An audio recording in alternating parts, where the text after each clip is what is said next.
بسم اللہ الرحمن الرحیم. سابقین ارضیات باتیں اور کہانی. اس پروگرام میں ہم گفتگو کرتے ہیں شعبہ ارضیات کے سابقین یا المنائز سے. یہ انٹرویو نہیں بلکہ بات چیت ہے اور ایک بات کا ذریعہ ہے اپنوں سے گفتگو. ہمارے مہمانوں کے مخاطب ان کے ہم جماعت اور ہم اثروں کے علاوہ وہ نوجوان بھی آج کل ارضیات کی تعلیم حاصل کر رہے ہیں اور شاید وہ نوجوان اساتذہ بھی جنہوں نے حال ہی میں سبز گاؤن پہنے ہیں. میں ہوں آپ کا میزبان توانائی کے عالمی مرکز ہیوسٹن سے. یہ بھی جملے تنازع ہے کہ کچھ لوگ کہتے ہیں ہمارے عرب بھائیوں کا اصرار ہے کہ بحران ہے توانائی کا مرکز، جبکہ گوروں کا اصرار ہے کہ ہیوسٹن. بہرحال اس میں کوئی اہمیت نہیں ہے اس کی. یہ پیشکش ہے پیٹرولیم کلب آف پاکستان کی. اس نشست کے لیے ٹیکنیکل اسسٹنس فراہم کر رہے ہیں جناب طاہر عالم اور ویڈیو ریکارڈنگ کے فرائض جناب فرحان ادا کر رہے ہیں. آج ہم جس مہمان سے گفتگو کریں گے جسے کہتے ہیں معمار جامعہ کراچی ہیں، شعبہ ارضیات جامعہ کراچی معماروں میں شمار ہوتا ہے، یہ جناب ڈاکٹر شبیر علی صاحب. ڈاکٹر شبیر علی صاحب کا معاملہ ہے کہ میں نے بھی بہت سارے اساتذہ کا نام سنا ہے جن سے میں نے پڑھا نہیں، جس میں ڈاکٹر محبوب خدا ہیں، اس کے علاوہ ڈاکٹر بلال تھے اور باقی جو اساتذہ ہیں ولی اللہ صاحب، اظہر حسین صاحب، یہ سب وہ ہیں جنہوں میں نے خود ان سے بھی پڑھا ہے، لیکن ہم نے شبیر صاحب کا نام بھی نہیں سنا تھا. پہلی بار میں نے ان کا نام سنا. عاقل فاروقی صاحب بڑے مہربان ہیں، وہ اکثر مجھے فون بھی کرتے رہتے ہیں، تو انہوں نے ذکر کیا کہ ایک بڑے پرانے استاد ہمارے ہیں جو کیلیفورنیا میں رہتے ہیں. اور پھر اس کے بعد آپ کو یاد ہوگا کہ جب ہم نے انٹرویو کیا تھا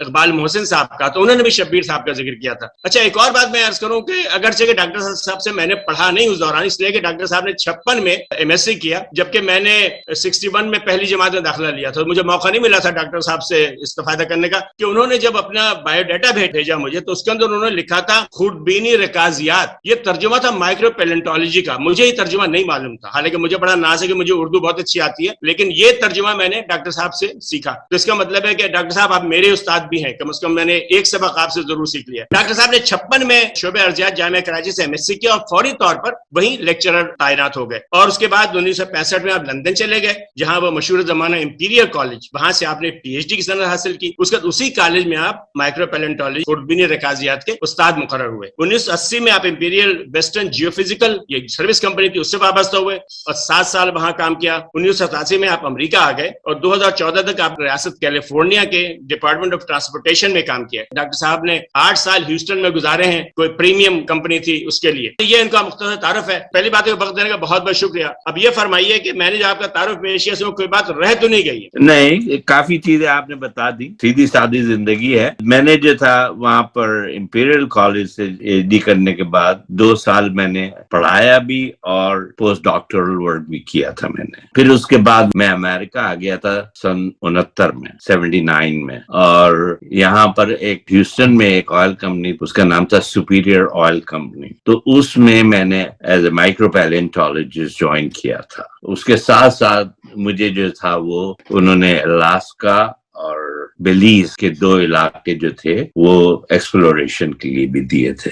مگر جب میں امپیریل کالج میں تھا اسی وقت میں نے ریموٹ سینسنگ میں بھی کام شروع کیا تھا، کیونکہ اس زمانے میں وہ بالکل نئی چیز تھی جو ہے بعد میں میرے کام آئی. میں نے جب وہاں پر سپیریئر آئل کمپنی سے چھوڑا تو ویسٹرن جیو فزیکل جوائن کر لیا تھا. ان کا ڈویژن تھا ایرو سروسز. تو ایرو سروسز میں as a remote sensing specialist کام کرتا رہا. اس کے علاوہ برسٹل یونیورسٹی میں اس زمانے میں ارلی 70s میں سے وہ ریسرچ کر رہے تھے سائڈ لوکنگ سونار کے اوپر. انہوں نے کانٹریکٹ دیا تھا ہماری کمپنی کو کہ اس میں آپ انٹرپریٹیشن کر کے ہمیں بتائیں جو وہ ڈیٹا تھا، کیونکہ میں اس وقت ریموٹ سینسنگ کا اسپیشلسٹ تھا یہاں پر، تو انہوں نے مجھے دیا. تو اس طرح سے بالکل نئی فیلڈ جو تھی میں نے جوائن کی اور وہ تھی ریموٹ سینسنگ کی انڈر واٹر. ٹھیک ہے ڈاکٹر صاحب، اب ہم ایسا کرتے ہیں، ابھی آپ نے اپنا تعارف کرا دیا، اب ہم آپ کو واپس لے چلتے ہیں آپ کے دور طالب علم میں. ویسے تو ماشاءاللہ اس وقت بھی اس عمر میں بھی آپ جوان رانا نظر آ رہے ہیں، ہمیں اچھی خصوصیات ہیں آپ کی ماشاءاللہ، لیکن ہم چاہتے ہیں ذرا چلیں ہم جب آپ نوجوان تھے. یہ میں بات کر رہا ہوں آپ کی 52, 53, 51، یعنی جب آپ نے جامعہ کراچی میں داخلہ لیا. اس زمانے میں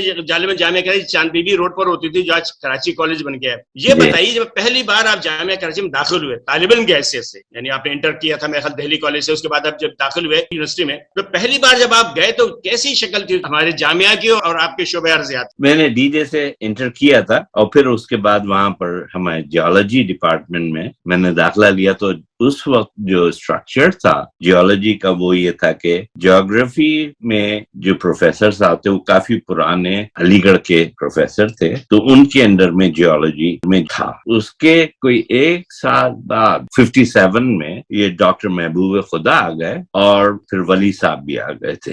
ولی صاحب جو تھے وہ پہلے سے تھے مگر وہ ہیڈ نہیں تھے. پھر ڈاکٹر محبوب خدا آ گئے, وہ ہیڈ بنے, تو پھر جیولوجی جو تھا وہ انڈیپینڈنٹ ڈپارٹمنٹ بن گیا تھا. ہمارا ڈپارٹمنٹ جو تھا وہ آپ یہ سمجھیں کہ فزکس کے ڈپارٹمنٹ کے پیچھے والا حصہ تھا. یعنی فزکس سے اگر آپ ویسٹ میں جائیں تو وہ ایک اسکول کی بلڈنگ تھی, اس میں تھا وہ پورا علاقہ جو تھا وہ اسکول کی بلڈنگوں اور پرانے زمانے کے ہاسٹلس تھے وہاں پر جن کو لے کے یونیورسٹی بنائی گئی تھی. تو 65 سے لے کے اور 57 تک ہمارا ڈپارٹمنٹ وہیں پر ہی تھا, مگر بہت کم طالب علم تھے. تقریباً کوئی 14 کے قریب جو تھے وہ ٹوٹل ڈپارٹمنٹ کی اسٹرینتھ تھی, جس میں سے ایم ایس سی کے 4 لڑکے تھے اور بی ایس سی آنرز میں جو تھے وہ میرے خیال میں 13 یا 14 تھے. Not a very big department. Doctor یہ فرمائیے کہ جب آپ پہلی بار شعبے میں داخل ہوئے تھے تعلیم کی حیثیت سے, کوئی یادگار ملاقات, کوئی گفتگو, کوئی مشاہدہ,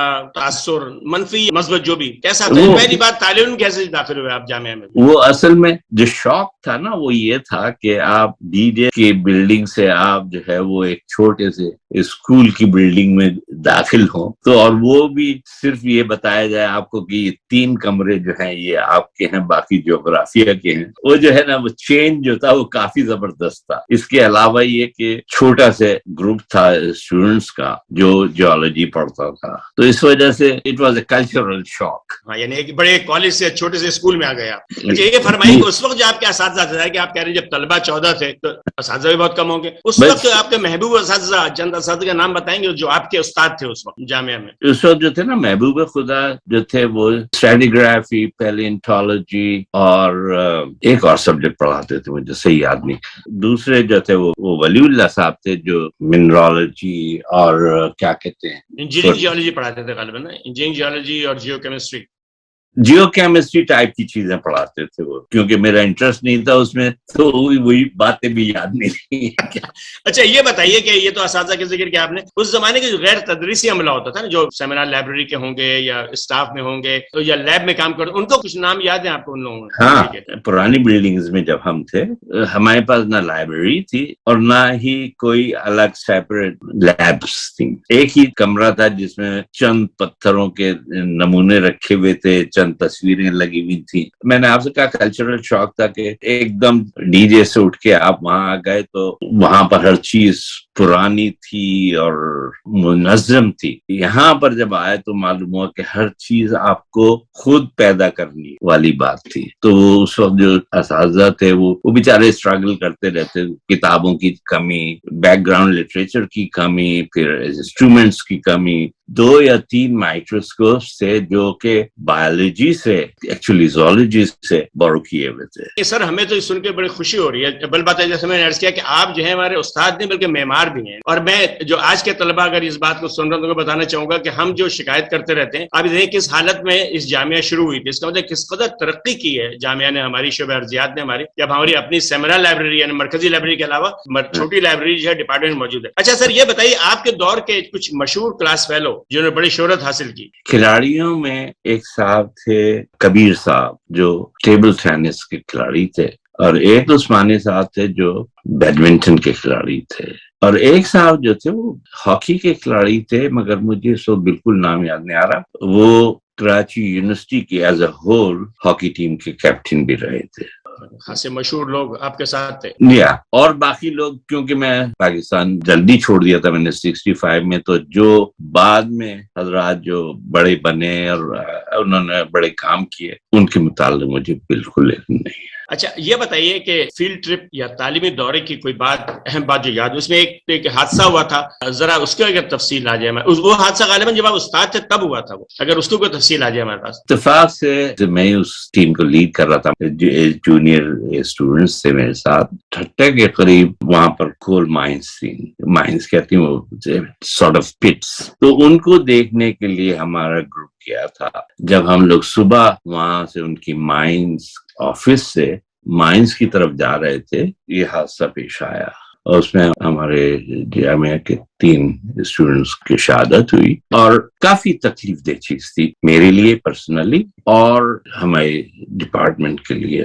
مگر یہ کہ اس سے کیا ہوا کہ ہمارے ڈپارٹمنٹ میں ایک طرح کی جو شوق تھا اس سے یونٹی کافی آئی. لوگوں کو احساس ہونے لگا کہ کچھ اسٹوڈنٹس ہوتے ہیں اور کچھ ٹیچرز ہوتے ہیں، ان کی زندگیاں جو ہیں وہ اتنی آسانی سے جا سکتی ہیں. یہاں پر کہتے ہیں نا سیلیبریشن آف لائف کا جو کنسپٹ ہے یہاں پر، وہ ہم لوگوں نے اڈاپٹ کیا. ایک طرح سے ذہنوں میں جو تھا وہ بات رہ گئی کہ احساس زندگی آپ کس طرح سے زندگی گزاریں، کیونکہ زندگی جو ہے وہ بہت ہی چھوٹی سی ہوتی ہے اور اس میں ذرا سا بھی حادثہ ہو جائے تو وہ آپ کو پوری عمر کے لیے افیکٹ کرتا ہے. تعلیم کی جہاں تک اہمیت ہے وہ اپنی جگہ ہے، مگر زندگی کی جو اہمیت ہے وہ ہمیں نہیں بھولنی چاہیے. تو اس سے ڈپارٹمنٹ میں شروع میں شوق تھا،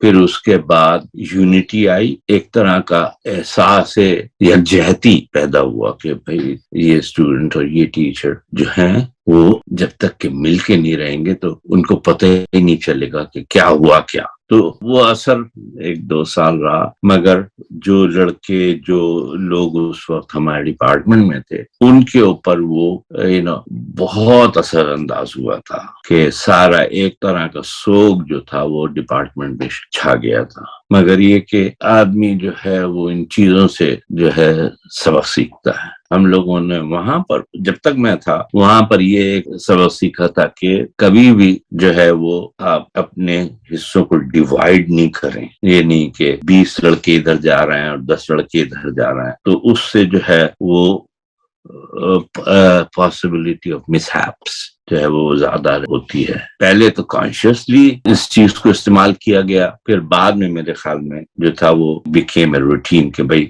اگر گروپ ایک جا رہا ہے تو ایک ہی گروپ جا رہا ہے، یہ نہیں کہ وہ 2 ادھر جا رہے ہیں 2 ادھر جا رہے ہیں. یعنی ہم نے اس حادثے سے سبق سیکھا. اس موقع پہ میں چاہتا ہوں جو طلبہ تھے جنہوں نے شہادت کا مرتبہ حاصل کیا، اللہ ان کی مغفرت فرمائے. یہ ظاہر ہے کہ بڑا حادثہ تھا جو ہم ہمیشہ یاد رکھیں گے. آج بھی ہمیں یہ چیز یاد آ رہی ہے، استاد تھے. اچھا سر یہ بتائیے کہ آپ نے طالب علم کے فوراً بعد پڑھانا شروع کر دیا، لیکچر مقرر ہو گیا، تو استاد کی حیثیت سے جب آپ نے شروع کیا، پہلی بار جب لیکچر دینے گئے کلاس میں کھڑے ہوئے اسٹوڈنٹس کے سامنے، تو کیا آپ کو ایسا لگا کہ آپ کو کچھ زیادہ سیکھنا چاہیے تھا دوران طالب علم، یا آپ کے خیال میں آپ بالکل کانفیڈنٹ ہے کہ بس مجھے سب کچھ آتا ہے، میں ٹھیک سے پڑھا سکتا ہوں؟ اصل میں اس زمانے میں ہر شخص جو تھا بہت زیادہ کانفیڈنٹ ہوتا تھا. جب پہلی میں نے کلاس لی، میں گیا ملنے والی اللہ صاحب سے، اپوائنٹمنٹ مجھے مل گیا تھا، مگر پہلی دفعہ میں ولی اللہ صاحب سے ملنے گیا تو انہوں نے مجھے وہ گون تھما دی گرین والی اور کہنے لگے کہ وہ آدھے گھنٹے کے بعد تمہیں جو ہے ایم ایس سی پریویس اور آنرس فائنل کی کلاس لینی ہے. تو جب میں کلاس میں گیا تو اس وقت میرے خیال میں 15 یا 16 لڑکے بیٹھے ہوئے تھے اور وہ سب کے سب جو تھے وہ میرے دوست تھے، جن کے ساتھ سڑکوں پہ بھی گھومے، کھیلوں میں بھی رہے. تو جب وہ انہوں نے گرین وہ پہنے ہوئے دیکھا مجھے تو کہنے لگے اچھا جی آپ تو مستعد بھی ہو گئے ہو. ہاں میں نے کہا اب تمہاری باری ہے کہ مجھ سے سر کہہ کے اتارو. تو اٹ واز ویری نائس، کیونکہ اصل میں کانفیڈینس بہت تھا اس زمانے میں. کسی چیز کی کمی جو ہوتی تھی آپ کو پریشان نہیں کرتی تھی کہ آپ کو نہیں آتا، جتنا آتا ہے وہ بتا دو. تو اور اس زمانے میں بھی جب میں نے شروع کیا تھا تو ہمارے یہاں کوئی لائبریری نہیں تھی، اور میرے خیال میں محبوب خدا صاحب کی کچھ کتابیں جو تھی ایک الماری میں ان کے آفس میں رکھی ہوئی تھی. جو ہم لوگوں نے کتابیں پڑھی وہ زیادہ تر انڈیا کے آتھرس کی تھیں. اب احساس ہوتا ہے کہ we could have done better, مگر اس زمانے کے حساب سے وہی چیز اویلیبل تھی. آپ کو اور کوئی چیز معلوم نہیں تھی سوائے اس کے کہ آپ جو ہے وہ کوئٹے میں جائیں اور وہاں پر جو اپارٹمنٹ ہے اس میں چھوٹی سی ایک لائبریری تھی، وہ بھی اتنی بڑی نہیں تھی کہ آپ اس کو کہیں کہ یہ لائبریری ہے۔ اچھا ڈاکٹر صاحب یہ بتائیے کہ جب آپ نے پڑھانا شروع کیا تو اس کو خاص، ایک تو آپ نے بتایا وسائل کم تھے، کتابیں نہیں تھیں، لائبریری نہیں تھی، اس کے علاوہ کوئی خاص مشکل یہ چیلنج جس سے آج کے نوجوان اساتذہ ہیں وہ کچھ سبق حاصل کر سکیں؟ کوئی ایسا خاص چیلنج جو آپ کے پیش آیا تھا جو آپ چاہتے ہیں کہ ہمارے نئے اساتذہ کو ویسی مشکل نہ آئے؟ آپ کو بتاتا ہوں کہ میرا انٹرسٹ پیلنٹالوجی میں تھا شروع سے، اور جب مجھے 1 سال کا نوٹس دیا گیا تھا کہ بھئی آپ کو ایک پیپر پڑھنا ہے، ہماری فرسٹ سائنس کانفرنس ہو رہی تھی ایگریکلچرل کالج لائل پور میں، تو اس کے لیے میں نے جو تھا وہ الگل فاسلز جو تھے ہمارے یونیورسٹی کے علاقے میں جو آؤٹ کراپس تھیں، اس میں سے میں نے الگل فاسلز جو تھے نکال کے اس کے اوپر ایک پیپر لکھا تھا میں نے۔ آپ یہ اندازہ نہیں لگا سکتے کہ اس وقت مجھے کیا مشکلات پڑ، تھن سیکشننگ اتنا مشکل کام تھا اس وقت کہ وہ پاؤڈرز نہیں ہیں، تو کبھی ایک مشین تھی اور پورا ڈپارٹمنٹ اس پہ استعمال کرتا تھا، دوسرے یہ کہ لٹریچر کچھ نہیں تھا، کوئی ایسا آدمی نہیں تھا کہ آپ جس سے بات کر سکیں، جس سے آپ مشورہ کر سکیں۔ تو آسٹریلیا میں ایک صاحب تھے، ان سے میں نے مدد لی تھی، تو ان کو اپنے میں جو فوٹوگرافس وغیرہ ہوتے تھے تھن سیکشنز کے وہ بھیجا کرتا تھا، اور اپنی جو آبزرویشنز ہوتی تھی وہ ان پہ لکھ کے بھیجتا تھا۔ تقریباً 9 مہینے جو تھے وہ شام کے جو ہوتے تھے میرے اسی چکر میں گزر جاتے تھے، اور پیپر جو تھا وہ 4 صفحے کا تھا اور کوئی 10 اس میں تصویریں تھیں۔ جو محنت کا جو سلا تھا وہ اتنا اچھا نہیں تھا کہ آپ اتنا وقت لگائیں اور اتنی کوششیں کریں، اور آپ کو جب وہ ریزلٹ نظر آئے تو وہ یہ ہے کہ بھئی آپ نے ڈالمیا فیکٹری کے قریب جو آؤٹ کراپس تھی ان میں 4 فاسل جو ہے وہ نئے دریافت کیے، تو سم تھنگ لائک دیٹ، کہ وہ اس میں کافی مشکلات تھی، اور کیونکہ مائکروسکوپس ڈھنگ کے نہیں تھے، پھر سب سے بڑی بات جو یہ تھی کہ ہمارے پاس کوئی مائکروسکوپ ایسا نہیں تھا کہ جس سے آپ فوٹو کھینچ سکیں۔ مجھے جو تھا پھر وہ زولوجی ڈپارٹمنٹ میں جانا پڑتا تھا، اس کے لیے زولوجی والوں نے ایک شرط لگا دی تھی کہ آپ کو جو ہے وہ پیلنٹالوجی پڑھانی پڑے گی۔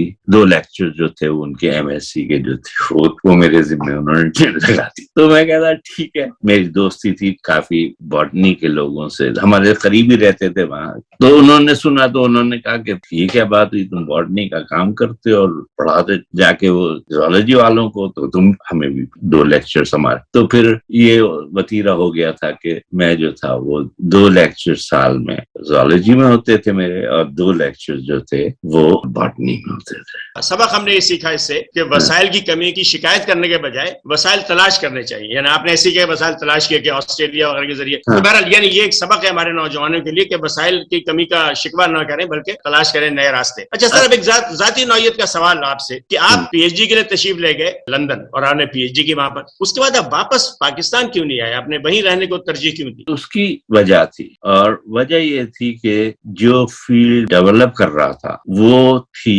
پیلینٹالوجی اور اسٹیٹسٹیکل اپروچ، تو دونوں میں جو تھا کمپیوٹرائزیشن بہت تھا، تو اس کا جو نتیجہ تھا وہ یہ تھا کہ لٹریچر کی کمی۔ جب میں پاکستان چھوڑا ہے، میں نے کراچی یونیورسٹی چھوڑی ہے، تو اس وقت نئی لائبریری بن چکی تھی بڑی والی، اس میں 8 یا 9 الماریاں تھیں جس میں کہ پوری جیولوجی کی کتابیں تھیں، اور کوئی نظر نہیں آتا تھا کہ کبھی بھی اس قابل ہوں گے کہ سارا لٹریچر جو ہے ہماری فیلڈ کا ہمیں ملے گا، کیونکہ اس زمانے میں مائکرو پیلینٹالوجی جو تھی وہ ایک عجیب سا تصور تھا۔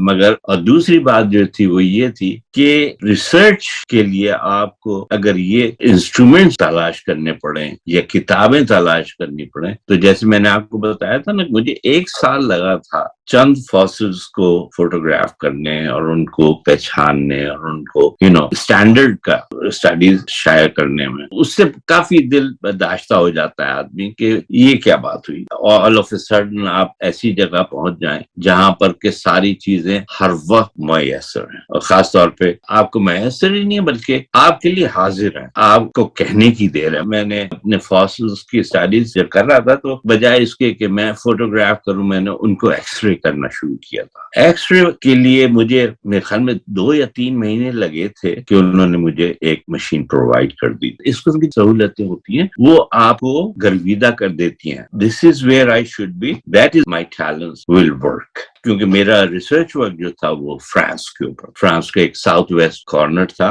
اس پہ میں نے وہاں کے فاسلس کے اوپر اسٹڈی کی تھی. آپ وہاں کے لوگوں کو دیکھتے ہیں, وہاں کے سوربون اور بیرٹس وغیرہ میں کالجز میں دیکھا, یونیورسٹیوں میں دیکھا, ہمارے یہاں بہت ہی کم نظر آتا تھا جب کمپیئر کرتا تھا میں. مگر یہ کہ پرسنلی مجھے یہ زیادہ اچھا لگا کہ میں باہر سے بیٹھ کے کام کروں, تو اس لیے میں نے پریفر کیا تھا کہ میں وہاں پر امپیریل کالج میں پڑھاؤں. اسی نوعیت کا ایک اور سوال کہ آپ نے پہلے کافی دن وہاں پر غالباً 7 سال آپ نے درس و تدریس کا کام کیا. آپ نے غالباً آپ امپیریل کالج میں لیکچرر تھے, پڑھاتے تھے. پھر آپ نے اس کو چھوڑ کر کے جیو فزیکل کمپنی میں ملازمت کے لیے. میں اس لیے کہہ رہا ہوں, میں خود سروس کمپنی میں ساری عمر کام کرتا رہا ہوں, تو سروس کمپنی کا ماحول اور جامعہ کا ماحول بالکل الگ. تو کیا وجہ تھی کہ آپ نے درس و تدریس چھوڑ کر کے ایک سروس کمپنی سے وابستہ ہوئے؟ اس کی پرسنل وجہ تھی. وجہ یہ تھی کہ میرے والد جو تھے وہ یہاں رہتے تھے امریکہ میں, ان کی طبیعت خراب ہونی شروع ہو گئی تھی, تو اس لیے مجھے یہاں آنا پڑ گیا. وہ جب میں نے چھوڑ کے یہاں پر آیا تو پہلی دفعہ عمر میں نے اپلیکیشن لکھی کہ مجھے نوکری چاہیے والی اپلیکیشن. اس سے پہلے کبھی میں نے اپلیکیشن ہی نہیں لکھی تھی. وہ کلچرل شوق تھا میرا وہ کہ بھائی آپ ڈھونڈ رہے ہیں جاب کے لیے. مگر جو آیا تھا تو اس کی پرسنل وجہ تھی, کوئی وہ نہیں تھی مجھے اپنے والد کے ساتھ جانا. والدین کی خدمت بھی بہت ضروری. امریکہ میں ہیں کافی عرصے سے, اور اس دوران آپ نے سروس کمپنی میں کام کیا, آپ نے امپیریل کالج میں پڑھایا بھی, یعنی پاکستان باہر رہا. آپ ارضیات کی تعلیم کے حوالے سے پاکستانی جامعات, ان کے اساتذہ, ان کے طلبہ, اور امریکہ اور برطانیہ کے اساتذہ, ان کے طلبہ, ان کے جامعات, ان کے سہولیات, اس کا کوئی تقابلی جائزہ یا درجہ بندی کے زمانے میں کچھ کیسے کہیں گے؟ دیکھیں, ذہنی طور پہ دنیا میں ہر شخص برابر ہے. فرق کیا ہے کہ اس کو کیا ماحول ملتا ہے, اور وہ ماحول کے حساب سے اس کا جسم اور ذہن جو ہے وہ ڈیولپ ہوتا ہے. ہمارے یہاں جو کمی ہے, اور یا کمی تھی, بہت زمانہ ہو گیا پاکستان, تو وہ یہ تھی کہ ہمارے ریسورسز جو تھے وہ صحیح طور پہ نہیں مل رہے تھے جو ہمیں ملنے چاہیے تھا, جو آسانی سے مل سکتے تھے. اس کی وجہ استادوں کی, جامعہ میں جو کام کرنے والوں کی خرابی نہیں تھی, بلکہ اس کی وجہ پولیٹیکل تھی.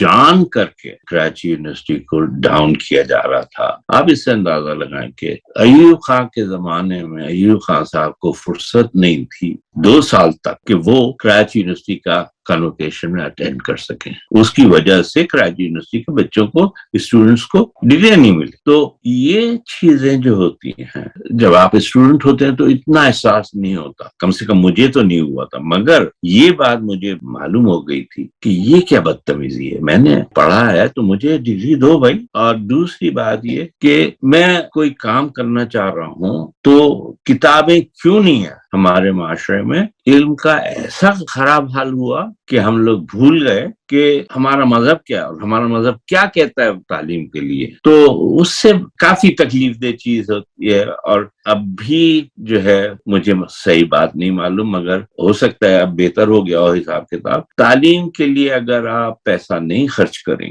تعلیم کے لیے اگر آپ آخری حد تک نہیں جائیں گے, تو آپ کے یہاں کبھی بھی کوئی کام کرنے والا نہیں پیدا ہوگا. ہم لوگ جو ہیں وہ اسی طرح سے دوسروں کے محتاج رہیں گے. میں نے آپ سے کہا کہ ذہنی طور پہ ساری دنیا کے لوگ برابر ہوتے ہیں, صرف فرق یہ ہوتا ہے کہ ان کو ماحول کیا ملا, ان کے ریسورسز کیا تھے, ان کے چاروں طرف جو کام ہو رہا تھا وہ کیسا ہو رہا تھا. اگر آپ کے چاروں طرف صرف گلی ڈنڈا ہی کھیل رہے ہیں لوگ, تو آپ جو ہیں وہ ہوائی جہاز نہیں بنا سکتے, آپ کے ذہن میں بھی نہیں آئے گا کہ کیا ہو. یہ اگر پاکستان میں کے لوگوں کے ذہن میں نہیں آتی بات, تو پھر یہی ہوگا کہ 80% لوگ جو باہر نکلیں گے وہ واپس نہیں آئیں گے. 20% جو واپس جائیں گے وہ جائیں گے اور پیسہ کمائیں گے. ان کی زندگی صرف پیسہ کمانے میں گزر جائے گی. ان کو تعلیم میں جو ایک ڈیڈیکیشن ہوتا ہے وہ نہیں ہوگا. اگر آپ چاہیں کہ آپ جو ہیں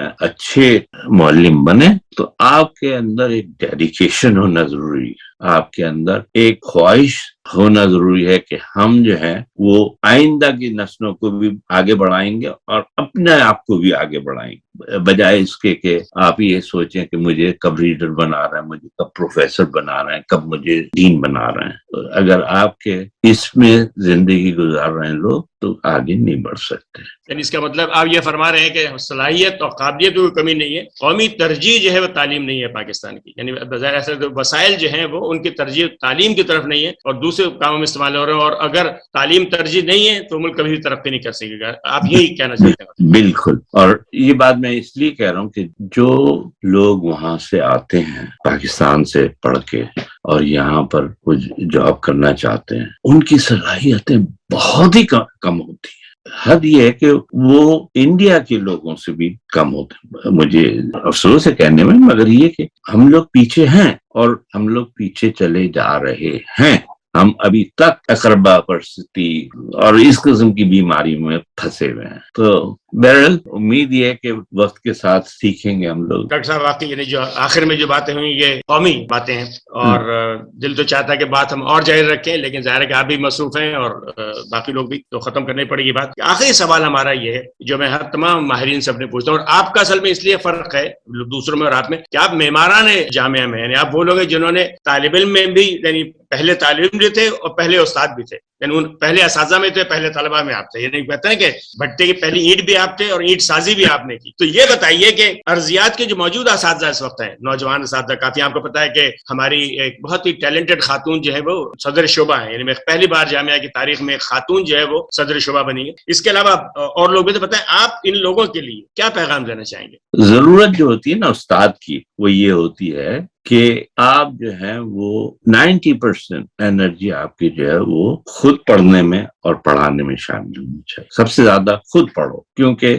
ہماری ایک پرابلم کیا ہے کہ ہم بی اے ایم اے کر کے اور سمجھتے ہیں کہ ہم بس کافی ہو گیا ہے, اب ہم سب کچھ ہمیں معلوم ہے. تو یونیورسٹی کے اساتذہ میں خاص طور پہ یہ بیماری ہرگز نہیں ہونی چاہیے. صرف ایک ہی علاج ہے, وہ یہ ہے کہ اساتذہ کے چاروں طرف جو ہے وہ کتابوں کا انبار اور انسٹرومنٹس کا انبار ان کے پاس ہونا چاہیے. مطلب یہ کہ ان کے پاس فل ریسورسز ہونے چاہیے. یہ نہ ہو کہ وہ دل ہار کے بیٹھ جائیں کہ بھائی یہ تو ہو ہی نہیں سکتا, میں اس کا جو ہے میں ایکس رے نہیں لے سکتا, اس کی یہ جو ہے میں ریموٹ سینسنگ میں جو ہے میرے پاس وہ لیٹسٹ میپس نہیں آ رہے, یہ نہیں ہو رہا. تو ریسورسز جو ہونے چاہیے نا ٹیچرز کے پاس, وہ بہت زیادہ ہونے چاہیے, خاص طور پہ یونیورسٹی کے ٹیچرز. آپ یہاں دیکھیں دنیا میں, بلکہ جہاں بھی اچھی تعلیم ہو رہی ہے وہاں پر یہ ہے کہ یونیورسٹی ٹیچرز کے پاس ریسورسز کی کمی نہیں ہوتی, چاہے وہ پیسہ ہو, چاہے وہ کتابیں ہوں, چاہے وہ انسٹرومنٹس ہوں.